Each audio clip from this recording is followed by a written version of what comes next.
eng idealniy pirojki.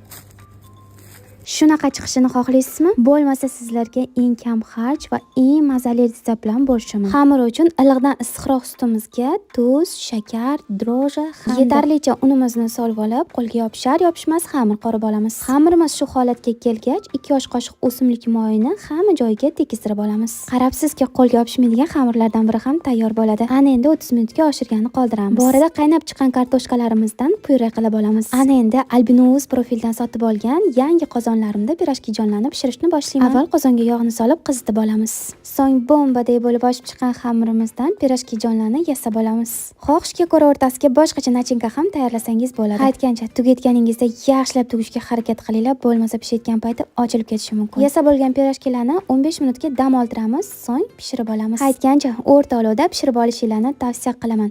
Ana o'shanda ichigacha zo'r bo'lib pishadi. Bu asal retseptga